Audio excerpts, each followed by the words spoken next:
Hola, buenas tardes, ¿cómo les va? Bueno, ahora vamos a ver la charla de la clase magistral de Miguel Colombo sobre montaje y dramaturgia. Esperamos que les guste, va a moderar Gustavo Alonso, esperamos que estén contentos y que les sirva y les guste porque es muy interesante. Seguimos con ellos, gracias. Buenas tardes, en el marco del festival del Pará. décimo...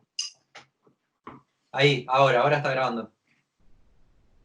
En el marco del 10º Festival Internacional de Cine Político vamos a tener un encuentro, una charla sobre montaje con Miguel Colombo.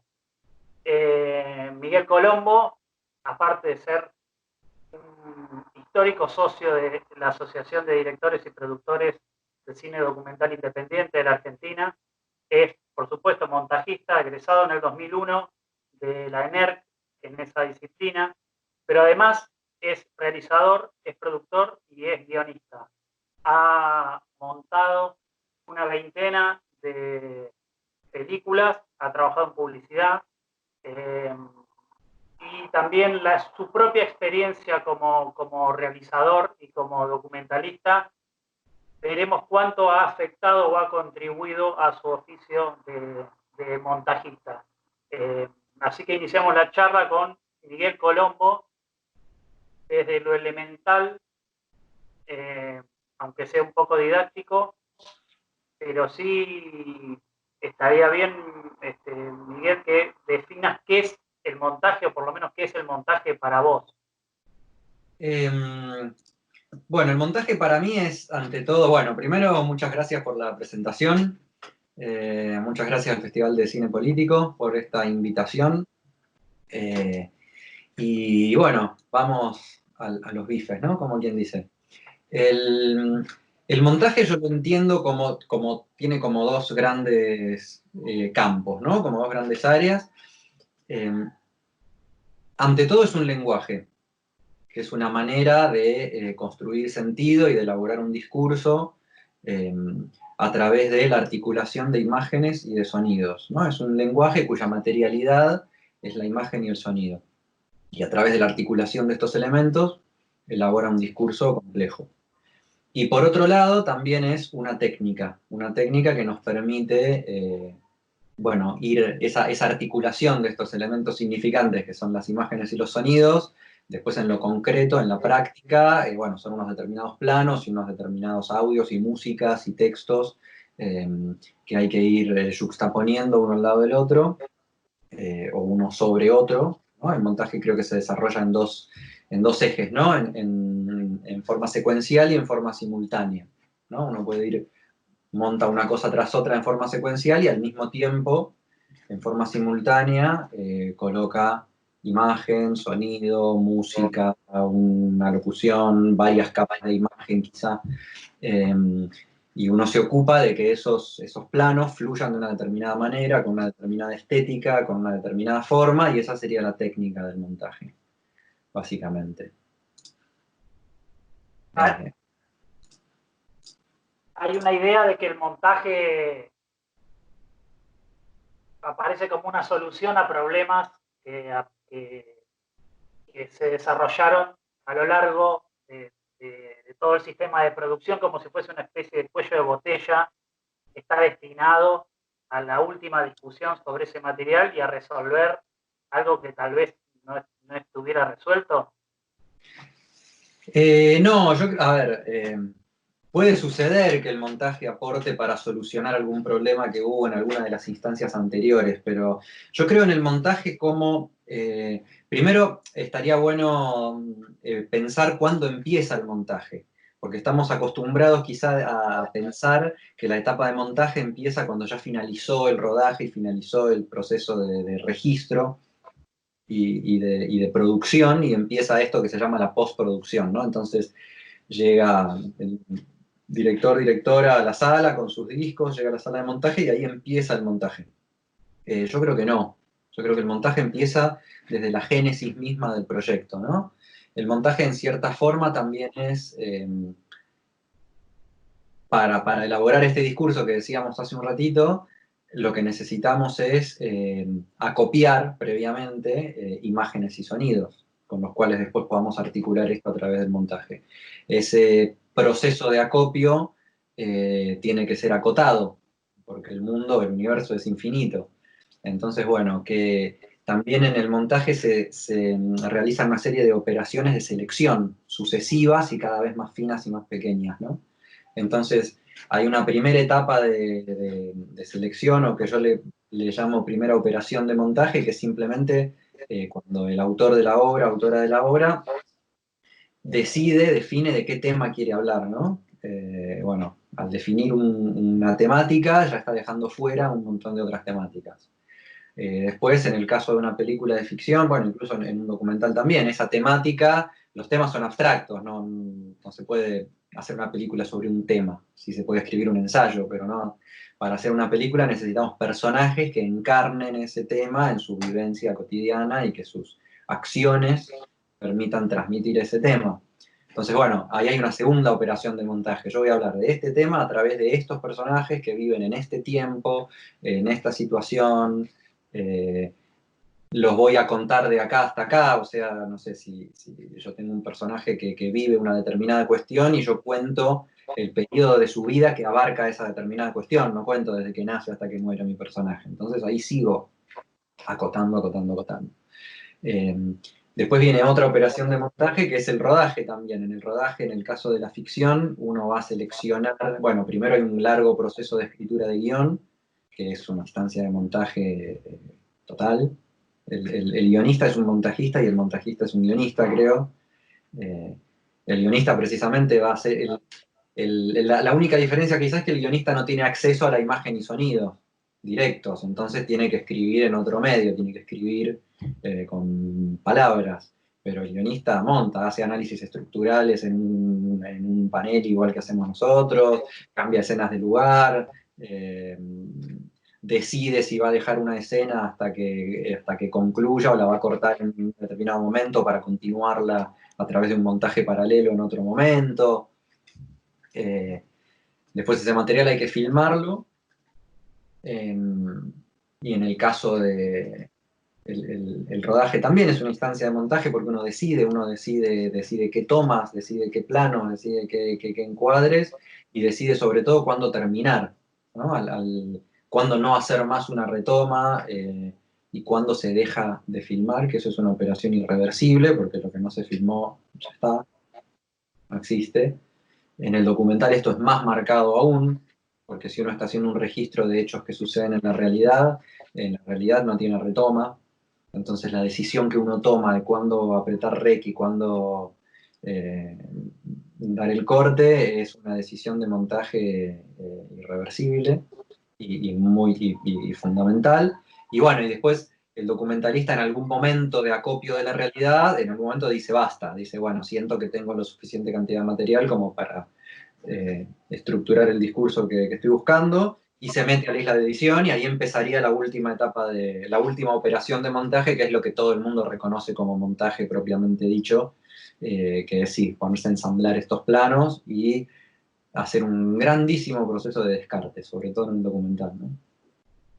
Con lo cual hay una diferencia concreta desde la disciplina del montaje cuando es ficción que cuando es documental. Digamos que cuando es ficción hay ya un camino recorrido y en documental hay una búsqueda más intensa en el proceso de montaje.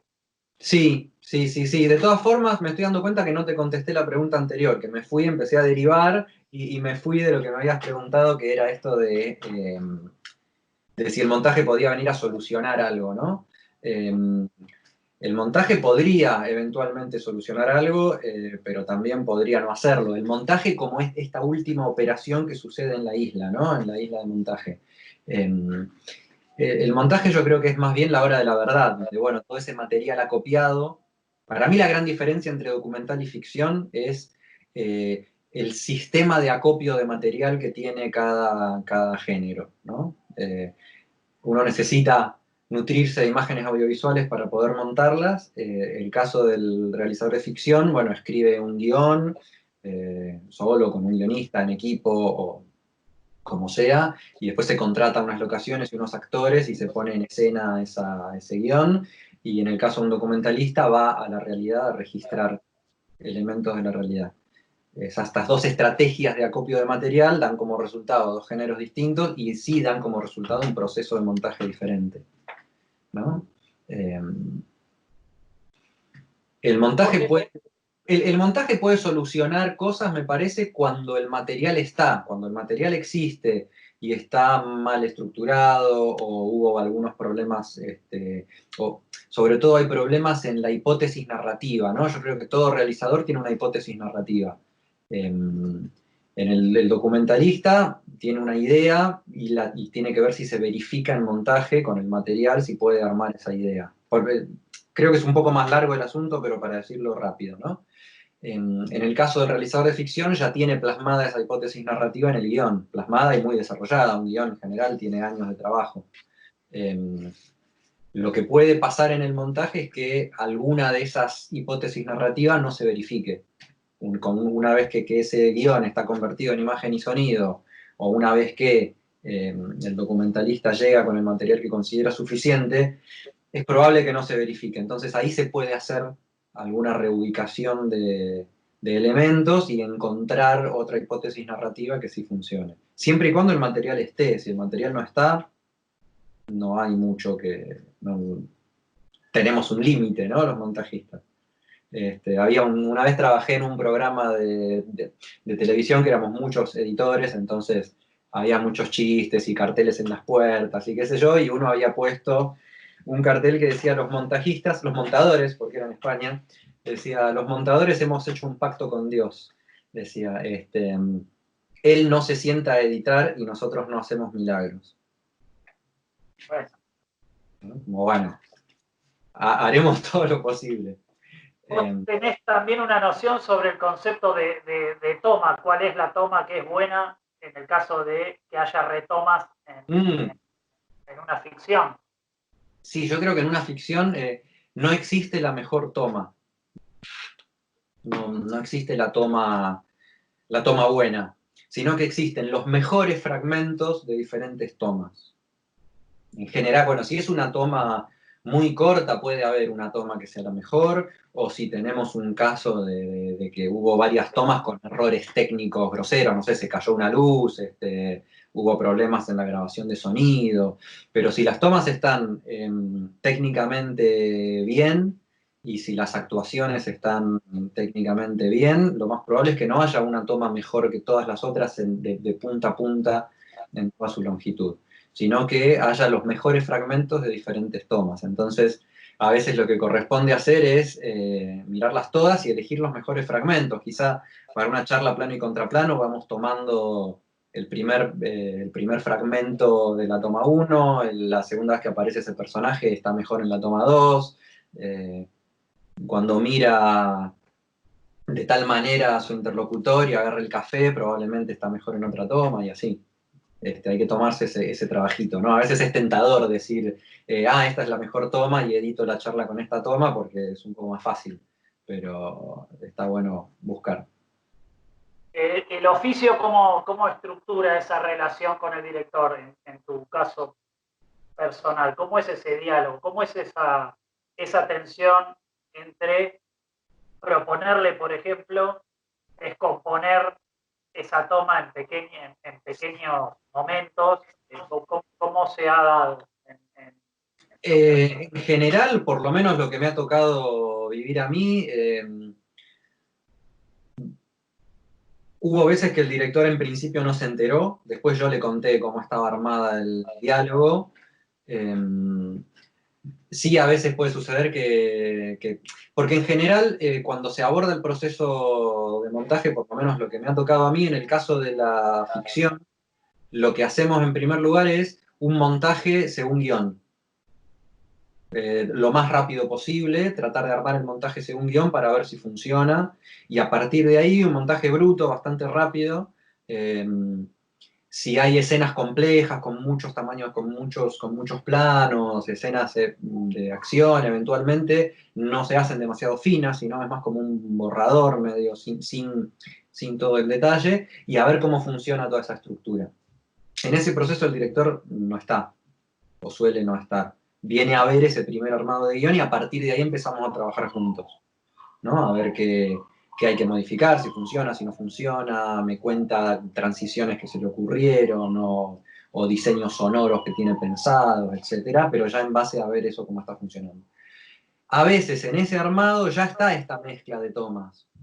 Y a veces no la percibe, o a veces pregunta, ¿qué usaste? ¿La toma 5 de esto? Y sí, usé la toma 5 y también la 3 y también el final de la 1. Y en general cuando me llegan las planillas del asistente de dirección, yo miro todas las tomas, incluso las que vienen descartadas de rodaje. Algunas ya vienen descartadas, marcadas por, no sé, problemas de audio, por ejemplo. Y yo las miro igual y las clasifico igual porque probablemente, bueno, quizá el audio no funciona efectivamente, pero quizá alguna mirada o algún detalle me sirve. Y yo en general no he tenido ningún problema y ninguna resistencia de ningún director por esta cuestión, al contrario. Ese primer armado determinaría que la película es preexistente al montaje. Te estás olvidando de lo que hablamos antes de cuándo empieza el montaje. Volvés a considerar el montaje como desde el momento que empieza, que entran a la isla de edición. La película no puede preexistir al montaje porque el cine es montaje, creo yo. Sí preexiste al montajista y al trabajo que se hace en la sala de edición, por supuesto. Pero como te decía antes, para mí el guionista estuvo montando ya. Entonces la película no preexiste al montaje. De hecho, el montaje es una operación que, no sé, esto es la primera vez que lo estoy pensando, pero habría que preguntarle a alguien del mundo de las letras, pero yo creo que un novelista también está haciendo montaje. Bueno, eso se aplica mucho más claro en el concepto de edición, en realidad, para el mundo Exacto. editorial, digamos. Hasta hoy, digamos, el acceso que todos tenemos a la tecnología que nos permite probar cosas, tal vez al director mismo, antes de llegar a la instancia del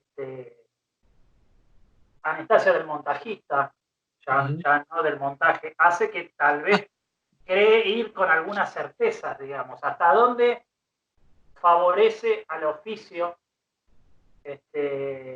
y a la dinámica profesional del montajista esta especie de saber que se diseminó como si, porque todos podemos manejar la herramienta, todos creemos saber de eso. Eso, digamos, favorece, no favorece. Yo creo que sí favorece. En mi caso no me ha tocado, o sea, siempre me ha tocado trabajar con directores que aunque fuese su primera película, eran profesionales. O venían de otra área del cine, o aspiraban a continuar en el cine, o habían estudiado cine, con lo cual era gente que, más allá de que se haya democratizado más el acceso a la producción audiovisual, eran personas que ya lo tenían estudiado el tema. No sé, no me ha tocado un director, no sé si me explico, ¿no? Un director que venga de otra área y que todo lo que sepa, lo sepa gracias a la democratización de la tecnología. No, bueno, pero se pueden dar los dos casos, digamos. Sí, yo creo que suma. Me ha tocado trabajar con muchos directores que hemos compartido el montaje, por ejemplo, me acuerdo de un caso en particular, creo que lo puedo nombrar, no va a tener ningún problema, con Nicolás Herzog, cuando montamos Orquesta Roja, que él tenía armada la sala de montaje en su casa. Entonces, bueno, yo editaba, cuando yo me iba, él seguía editando. Entonces yo volvía al otro día y había cosas nuevas. Y fue súper rico el proceso. Porque había aportes, porque Nico al tener, bueno, la sala en su casa y saber montar, por ahí se le ocurría una idea a las 3 de la mañana que no lo dejaba dormir y podía levantarse y ejecutarla y dejarla plasmada ahí en forma directa, sin tener que transformarla en palabras, transmitírmela y que después yo la ejecute.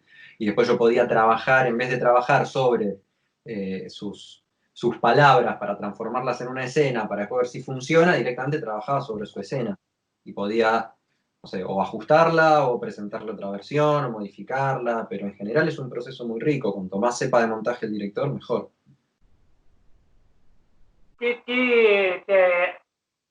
¿qué te aportó a vos en el desarrollo de tu profesión? ¿Qué crees que te aportó la condición de ser también director y de ser también productor? ¿Qué dimensión?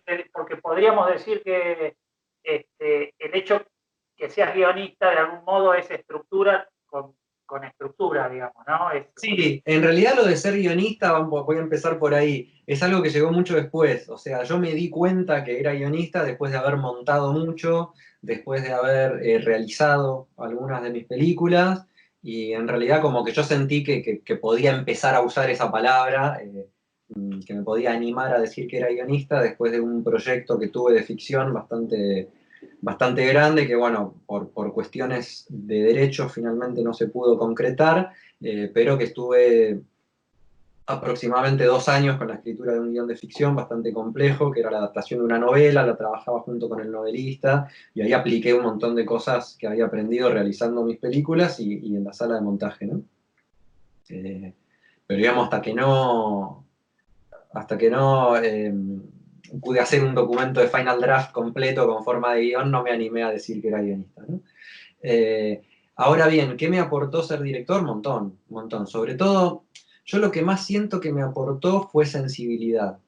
Sensibilidad a la hora de comunicarme con los directores que caen a la sala de montaje, de comprender en mi propio cuerpo qué les está pasando en ese momento. En general, el director o directora cuando llega a la sala de montaje está en un momento como muy de cierta vulnerabilidad, por decirlo de alguna manera, porque empieza un poco este momento de la verdad, que es, bueno, hay que ver si se verifica en imagen y sonido lo que quiero hacer, y esa persona, eso que quiere hacer, lo viene arrastrando en general desde hace muchos años, los años que lleva desarrollar un proyecto, conseguir la financiación, salir a filmarlo, y ese proyecto, esa persona viene encima con muchos fantasías, sueños, angustias, algunas decepciones, y todo eso se tiene que plasmar en forma de película y bueno, está en un momento difícil.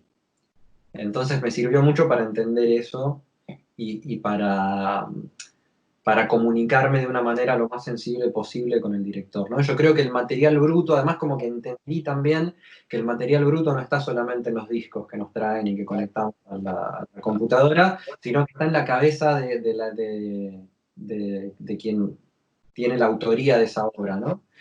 Y esto es muy claro, además en ficción y en documentales es lo mismo, pero en documental es más evidente, porque el material en documental, que eso no lo terminamos de hablar hace un ratito, cómo empieza cada proceso, ¿no? Así como en ficción hacemos un primer armado según guión, en documental a veces pasa que la hipótesis narrativa está apenas esbozada o se desarrolló en un proyecto que se escribió para conseguir financiación, pero muchas veces esos proyectos son una declaración de intenciones que después cuando uno se enfrenta a la realidad o esa realidad cambió, probablemente alguien escribe un proyecto y entre que lo presenta, que se aprueba, que finalmente puede salir a filmar, pasa un año y ciertas cosas de la realidad han cambiado, entonces aquello que se esperaba encontrar no se encuentra.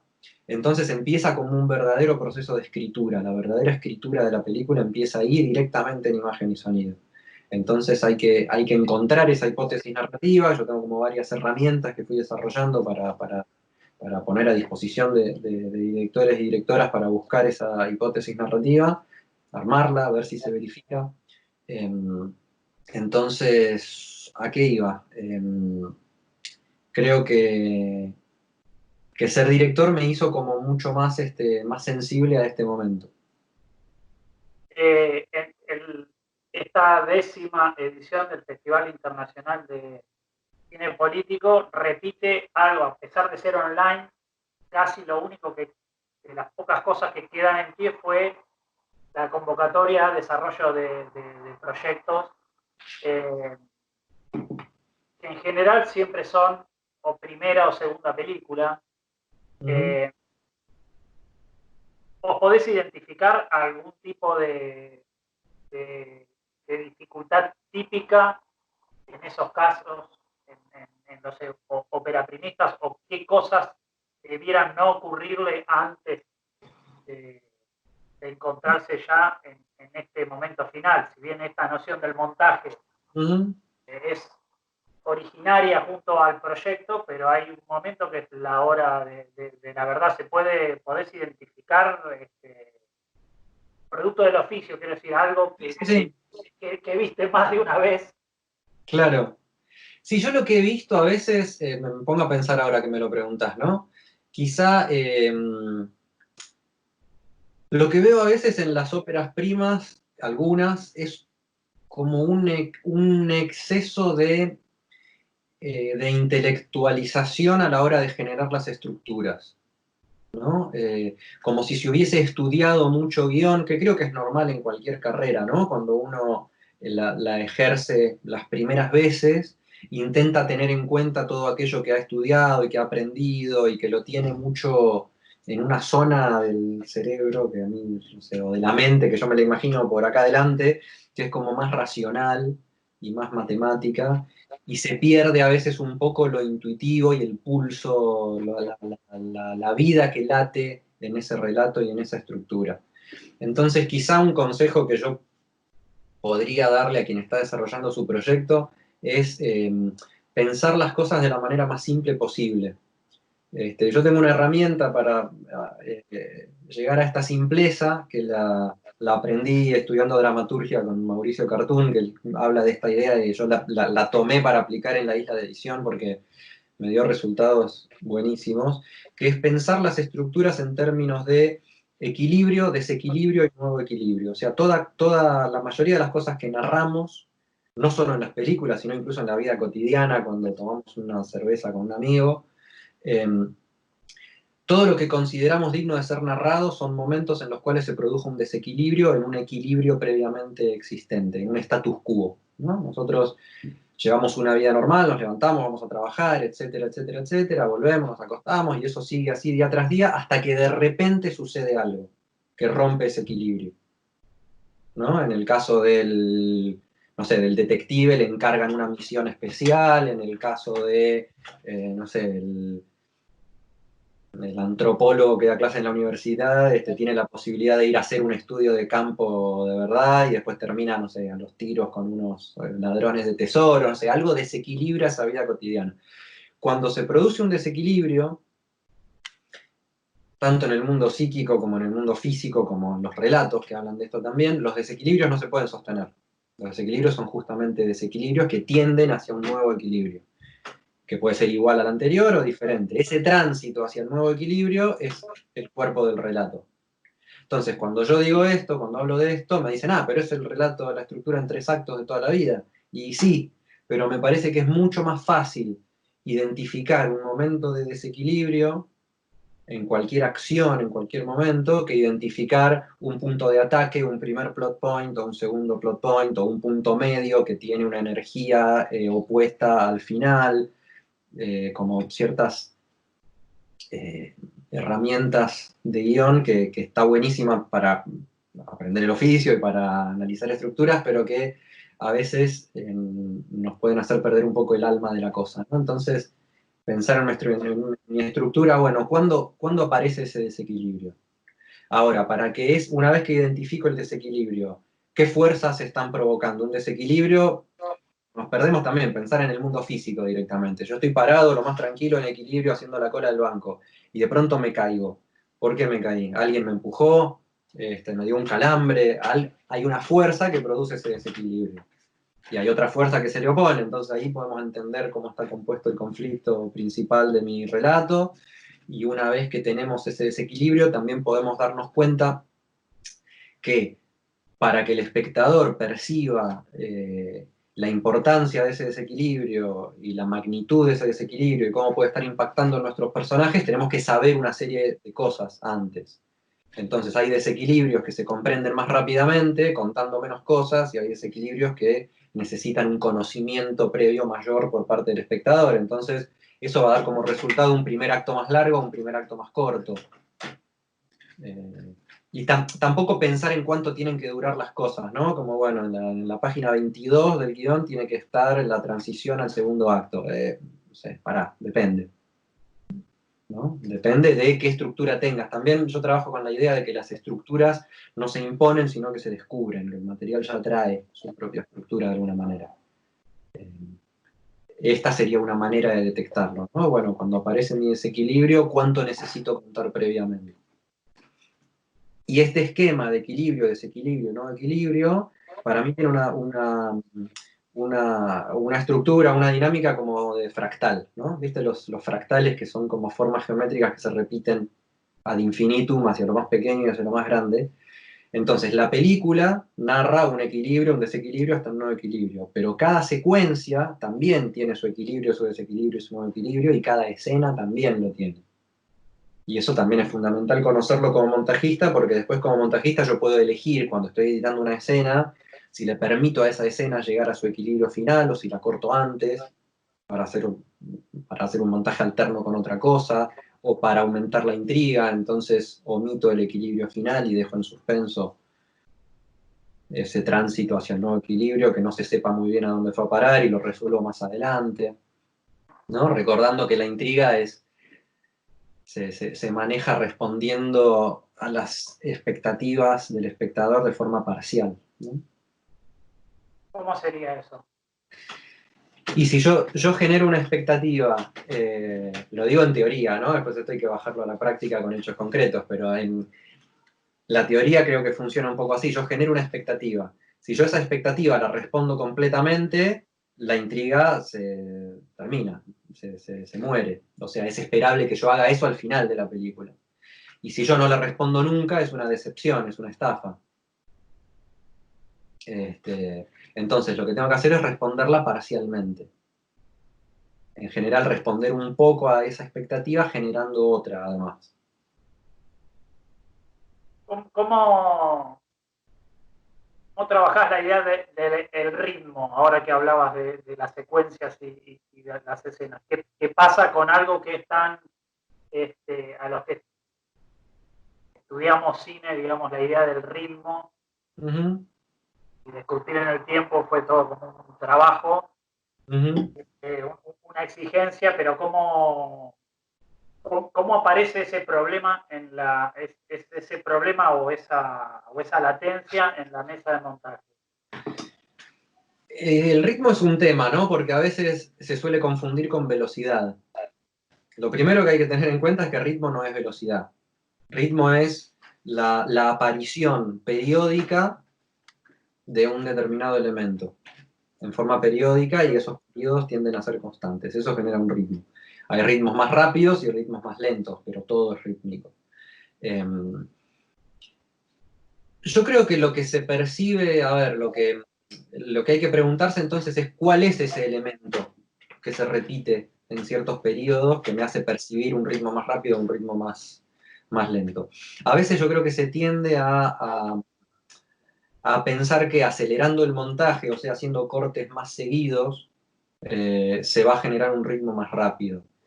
Y eso en general suele no funcionar, porque al menos en mi experiencia o lo que yo he notado es que lo que se percibe como un ritmo más rápido, una película más frenética, más rápida, en contraposición con una película que uno llama más lenta, es el elemento que se va repitiendo y que genera ritmo son los desequilibrios, justamente, de este pequeño esquema que decía hace un rato, el equilibrio, desequilibrio, no equilibrio.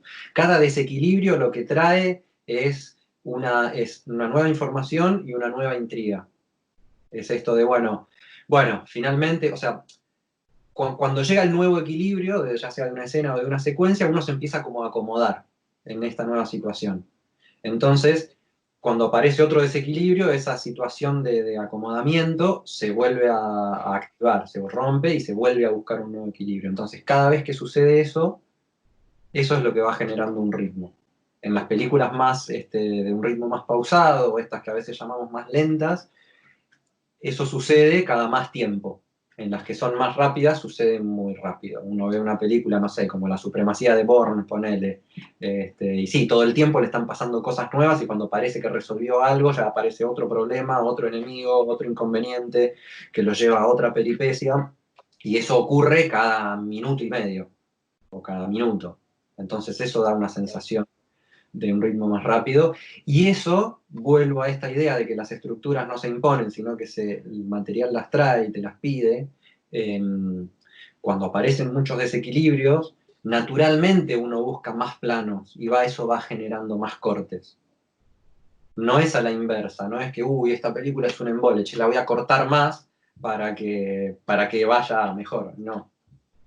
Sí, quizás se puede hacer que esos desequilibrios empezar a acercarlos, ¿no? Pero no generando más cortes, sino quizá cortando las escenas, o sea, o no sé qué estrategia dependerá del material, pero acercando esos desequilibrios. Esos desequilibrios seguramente ocurren cuanto menos noción de montaje tuvieron esos proyectos desde su génesis, que es lo que planteabas vos un poco, ¿no? O sea, querer solucionar en la etapa operativa final algo, porque el concepto de ritmo no es una cosa que vayas a resolver en la etapa final, No, tiene que ser orgánico, digamos, bueno, desde totalmente. el montaje interno ya está resuelto eso, pero... Totalmente, por eso decía que el material bruto está en los discos y en la cabeza del autor, ¿no? Autora, porque si alguien tiene una idea de generar un ritmo frenético, por empezar lo tiene que trabajar desde el guión, tiene que estar ocurriendo cosas todo el tiempo. Y después tiene que hacer una apuesta coincidente con eso, ¿no? Si alguien va a filmar una pelea de boxeo y la filma en plano general de establecimiento toda la pelea y después un plano y un contraplano y después no me puede pedir que monte Toro Salvaje con eso. ¿No? Porque se va a poder montar, se va a poder contar, pero bueno, va a tener una estética determinada, marcada por el material.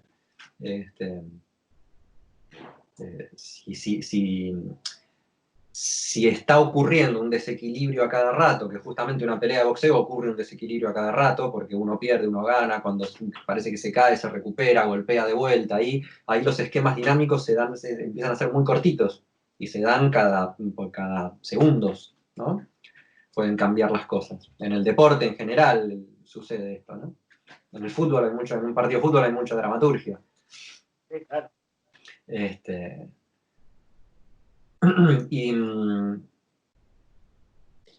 Y bueno, es deseable que se haga después una apuesta acorde a eso, ¿no? Acorde a la estética o a la poética que después se quiera mantener el montaje. No quiero decir con esto que una pelea de box hay que filmarla toda en planos cortos y con cámara en mano.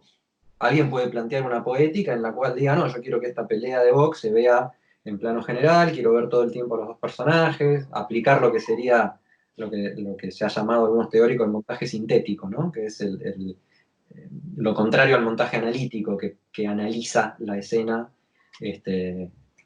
fragmentando el tiempo y el espacio en muchísimos planos. El montaje sintético plantea exactamente lo contrario, que es fragmentar lo menos posible el tiempo y el espacio y que el espectador decida a dónde mirar y a qué prestarle atención. Pero eso va a generar, hay que ser consciente de que eso va a generar una determinada poética. Siendo este marco el Festival de Cine Político, ¿crees que la lógica de los medios y las nuevas y los nuevos soportes, desde Instagram hasta los noticieros o hasta el consumo increíble de películas que tuvimos a lo largo de o que estamos teniendo a lo largo de esta pandemia, las series, la serie web, modifica el criterio, esta noción de poder aguantar una noción de ritmo especial, una noción de observación, da la sensación de que lentamente, en el ejemplo de la pelea de box o en el ejemplo de la supremacía Born, que vamos hacia relatos, vamos hacia una forma dinámica y rítmica del relato rítmico, mal entendido como velocidad. ¿Crees que esto condiciona o que es un momento y que siempre esta noción de la idea cinematográfica como madre del audiovisual, como gran patrón del audiovisual, puede resistir eso? ¿Cómo lo ves vos? Yo creo que sí, que puede resistir y que va a resistir. Que sí, esto que me planteas ahora yo ya lo escuchaba cuando estudiaba cine hace 20 años, que hablaban del zapping, ¿no? Había un profesor que decía la pulsión al zapping, que de repente aparecían, bueno, ya habían aparecido hacía como 10 años, pero todo el mundo tenía cable, ¿no? Porque me acuerdo cuando nosotros, Gus y yo, éramos niños, estaban los canales de aire, teníamos 2, 3 canales. Yo vivía en Rosario, tenía Canal 3, Canal 5, chau. Cuando aparecen los canales de cable, muchos canales, entonces los profes hace 20 años decían esto, ¿no? La posibilidad de hacer zapping todo el tiempo va llevando a la gente a querer cambiar de imagen todo el tiempo y querer tener todo el tiempo un estímulo nuevo. Y bueno, eso ahora después se fue exacerbando, ¿no? Con el streaming, con YouTube, hoy en día tenemos un público altamente entrenado para decodificar imágenes, ¿no? Un poco pasa eso también, un plano largo, quizá un espectador de hace 60 años necesitaba más tiempo para decodificar una imagen porque estaba menos habituado al lenguaje audiovisual. Pensemos un espectador de la época, sí, de los años 50. ¿Qué consumo audiovisual tenía? Es solo cuando iba al cine y quien tenía cierto poder adquisitivo y podía tener un televisor en su casa, por ahí veía un noticiero o alguna serie que le gustara, pero no miraba tele todo el tiempo, ni teníamos una pantalla en el bolsillo todo el tiempo. Entonces yo creo, por un lado eso es positivo porque genera un público altamente entrenado en la decodificación audiovisual, lo cual empieza a relativizar, no sé, las leyes del eje y todas estas cosas que se estudian en montaje también, que bueno, sí, hay que conocerlas, pero los manuales de montaje de hace, no sé, 50 años, como el de Rafael Sánchez, que nos dicen que si contamos un viaje, el viaje tiene que ocurrir siempre en el mismo sentido de cuadro, porque si no el espectador no lo entiende, eso ya no existe, el espectador entiende un montón de cosas hoy en día. Pero por otro lado, yo creo que esta búsqueda frenética de imágenes nuevas, también novedosas, que le impacten al espectador, frena un poco cuando el espectador encuentra algo dramatúrgicamente bien construido, que le cuenta una historia bien contada, con sus desequilibrios como tienen que estar, una historia que le impacta, ya no necesita este bombardeo, porque esto es una opinión absolutamente personal, no sé si alguien la comparte, pero yo creo que lo que está buscando muchas veces el espectador en este cambio constante de imagen, de estar, no sé, cambiando el canal de la tele al mismo tiempo que está scrolleando el Instagram y viendo los videitos de Instagram que duran menos de un minuto, está buscando que alguien le cuente una buena historia en algún momento. O la tele, o el Instagram, o se está distrayendo, pero en el momento que encuentra una historia que lo atrape, se consume o se aguanta cualquier tipo de ritmo. Por ejemplo, ahora que hablabas de las series, me acuerdo de una serie que vi hace poquito, el año pasado, que se llama Dark, una serie alemana sobre, bueno, viajes en el tiempo, misterios y qué sé yo. El planteo formal de esa serie es muy clásico y tiene un ritmo bastante tranquilo. Sin embargo, tuvo un montón de visualizaciones, tiene mucho éxito entre público joven. No sé, mismo una serie como Stranger Things, por ejemplo, que la mira público adolescente. Tiene algunas escenas de acción, pero en general tiene un planteo clásico y de ritmo tranquilo. Pero tiene una dramaturgia potente.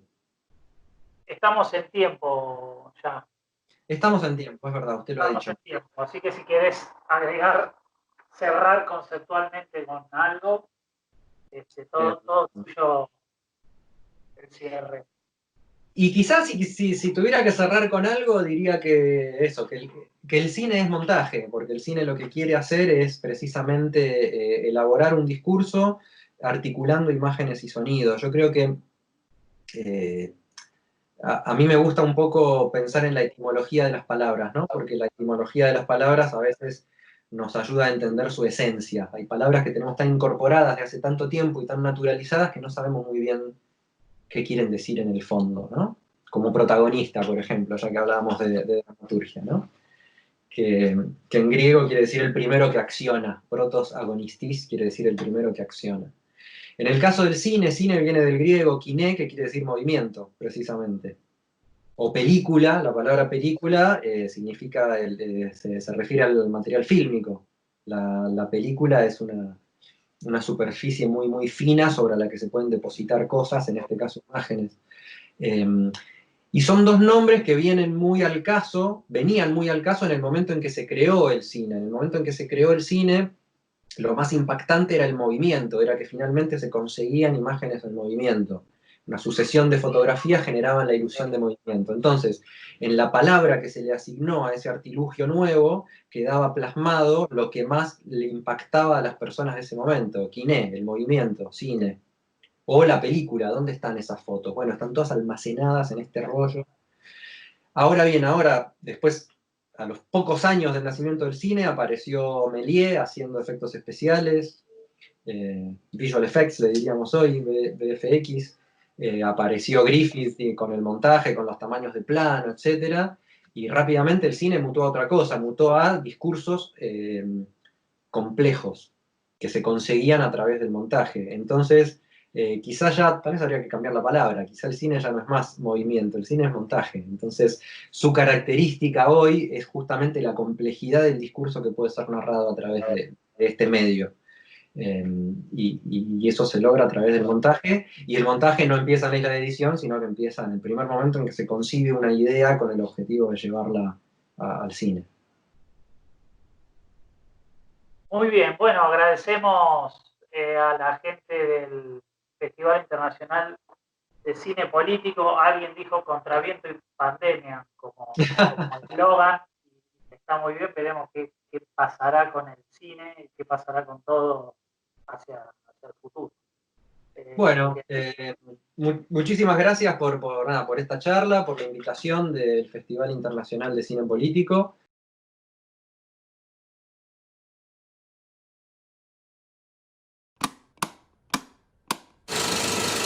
El 10º Festival Internacional de Cine Político Argentina, FICIP, se posterga por el COVID-19.